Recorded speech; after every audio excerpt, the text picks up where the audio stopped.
안녕하세요. 민성원연구소 소장 민성원입니다. 저는 대입 컨설턴트이고요. 초등학교 1학년부터 고3까지 국어를 가르치고 있습니다.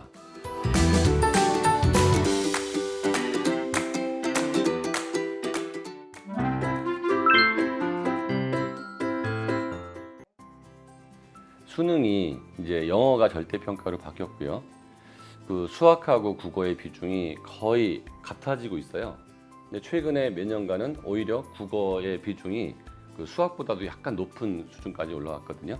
근데 그 정시가 확대가 되면서 이제는 수능으로 대학 가는 학생들이 많아지고 있고, 내신으로 대학을 갈 때도 그 수능 최저 등급을 맞춰야 되기 때문에 국어하고 수학 성적이 좋은 아이들은 대학 가기가 굉장히 수월하고요.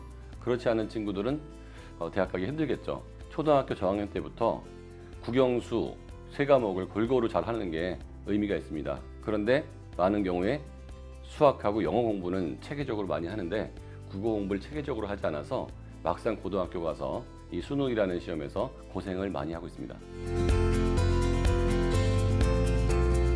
수능에서 국어가 자꾸 어려워지고 있는데 올해도 역시 국어가 어렵게 나왔고요. 특히 국어에서 비문학 독서, 독해력 부분이 또 역시 어렵게 나왔습니다. 이 추세는 앞으로도 유지가 될 가능성이 많은데요. 왜냐하면 문법이나 문학 같은 경우는 어렵게 내는데 한계가 있거든요. 근데 독해력, 비문학 독해력은 어렵게 내더라도 아이들이 학원이나 기타 방법으로 대처할 방법이 별로 없어요. 그래서 변별력 유지를 위해서 수학에선 어려운 세 문제가 있다면 국어에서는 독해력에서 꾸준히 어렵게 문제가 나오고 있습니다.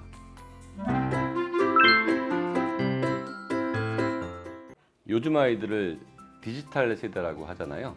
그러니까 스마트폰, SNS, 인터넷, 컴퓨터에 매우 익숙한데요.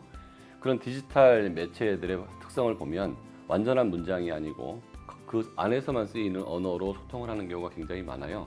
그리고 아이들은 즉흥적이고 깊은 생각을 하지 않죠. 그렇기 때문에 언어적인 측면이나 사고력 측면에서 발달할 기회를 많이 놓칩니다. 그럼에도 불구하고 우리가 앞으로 만나야 될 그 지식이나 아니면 시험 이런 것들은 그 디지털 세대한테 맞는 프로그램이 아니에요. 그래서 내가 일상적으로 쓰는 언어는 디지털 언어를 쓰는데 SNS에서 우리가 봐야 될 시험은 고전도 보고 비문학 독서도 보고 문법도 봐야 된다는 얘기죠. 그래서 일반 생활하고 학교 생활이 잘 매칭이 안 돼가지고 그 공부에서 고통을 겪는 경우가 많거든요.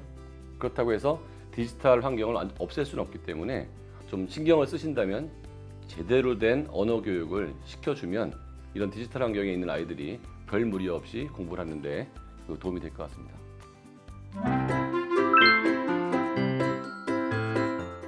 제가 10여 년 전부터 국어 교육의 중요성을 굉장히 강조를 했거든요. 왜냐하면 수능에서도 국어가 중요하고 내신에서 국영수는 비중이 완전히 같아요.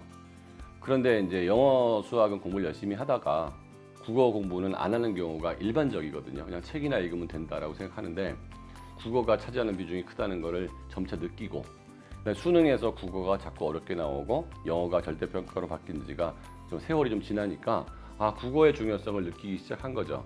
그래서 원래는 고등학교에서만 체계적인 국어 학습이 이루어졌다고 봤는데 중학교로 살짝 내려오더니 이제 초등학교에서 논술이나 독서 이외에 체계적인 국어 공부를 해야겠다는 어머니들의 생각들이 많아지고 아이들을 가르치기 시작을 한 것 같아요.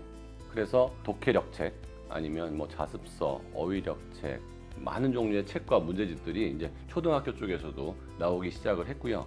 이제 그런 것들을 체계적으로 공부한 학생들은 아무래도 그 체계적인 학습 때문에 국어 실력이 잘 올라가고 있습니다.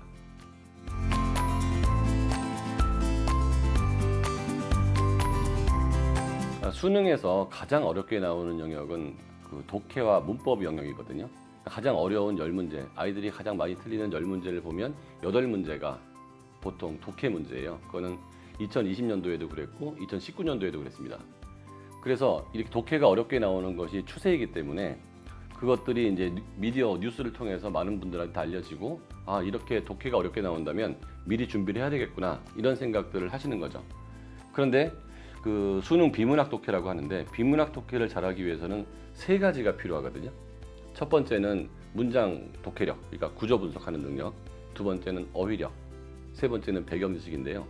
이런 능력들을 어릴 때부터 키우면 이건 체화가 되기 때문에 최근에 문제집상에서 독해력 교재나 어휘력 교재들이 속속 나오고 있고요. 그걸 통해서 아이들의 독해력이 올라간 아이들은 수능에서도 좀 좋은 결과가 있을 거라고 보입니다.